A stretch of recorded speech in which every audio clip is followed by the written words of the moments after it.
There you go mga kalakbay, at eto na nga, I'm so very excited and of course to present you the owner, ang nag-iisang Ate Reg Marsola! Hi Ate Reg! Kumusta po?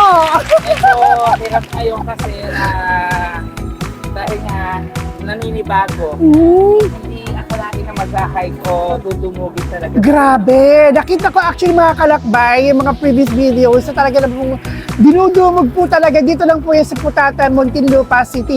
Ate Reg, pwede mo ba kaming kwentuhan kung paano ka nagsimula and when it was established? Actually, sa food industry, nag-start ako that was 2007. Okay? So medyo matagal na, pero hindi talaga ako. Unang-una yung mother and father ko. Ah! Nakapag-aral ako, nakagraduate ako as education, Okay. as teacher education, graduate.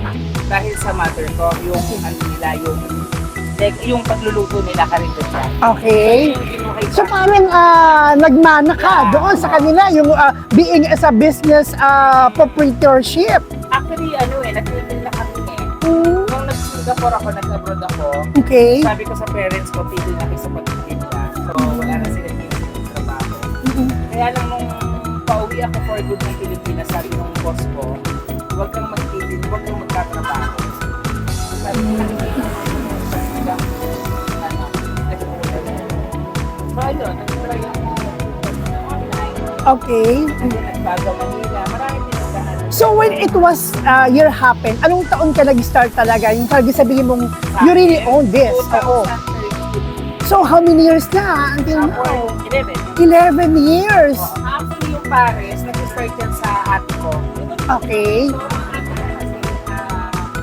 nakikita niya nagtitnegosyo ko, dami tumutulong-tulong sa akin. Okay.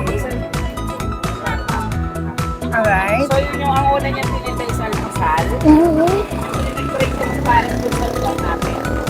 So, doon sa lugar namin. Pumatok naman. Wow. So, sabi ko, ate, bakit dito ba sa burger sa House of Paris? Oo, So, totoo sinubukan naman. namin. Nung una, nakaubos kami ng isang ganito. Nung unang araw namin, nakaubos kami ng isang ganito. And then, nung mga sumunod na araw, nagiging dalawa. Tapos so halos sumuko na siya kasi Nakakatuwa mga kalakbay.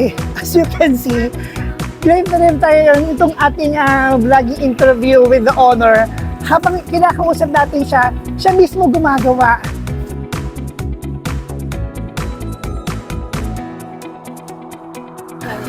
If I'm not mistaken, 24 hours yata. Nakabukas ba kayo? Oh my God. Nag-i-start ng Paris ang ulutong ulam namin na 4 a.m. So 4 a.m. 50 putahe. Okay. Naka-ano na yan, naka-display na. Overload A namin. Okay. Ito yung 100 pesos. Alright.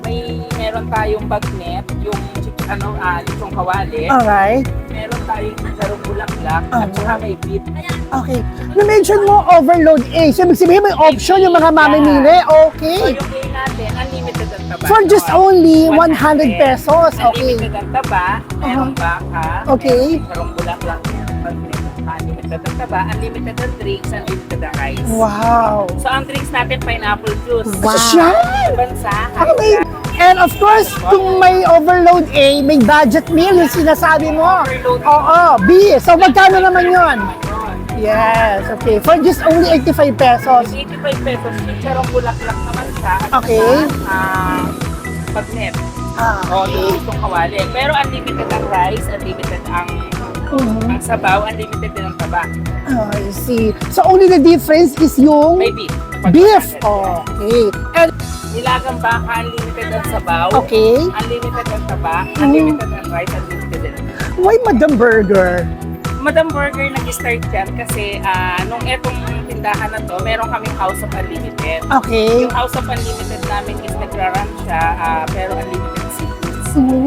Ngayon, nung na-establish yung Madam Burger, walang maisip ng pangalan. Wala, kinumbay nyo lang siya. Parang nung gano'n. nagsara yun, pinakbay na. Okay. Kasi nag-pandemic.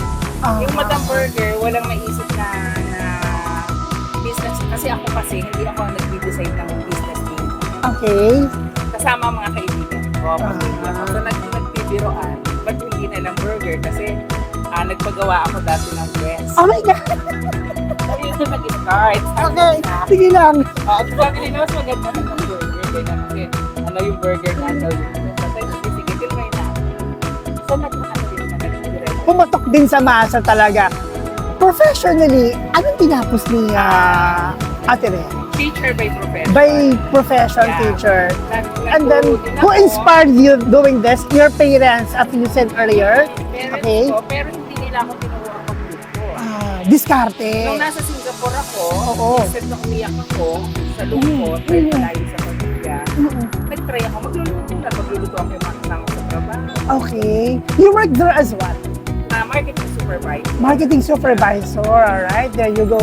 And paano mo natututukan tong business mo? Gayong 24 hours to Ate Reg. Grabe. Hindi naman. So, nagpapakiga ka pa ba?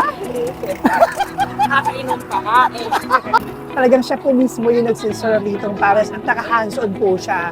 So once again, dito lang po yan sa 7 Stanislao, Putata, Muntinlupa City.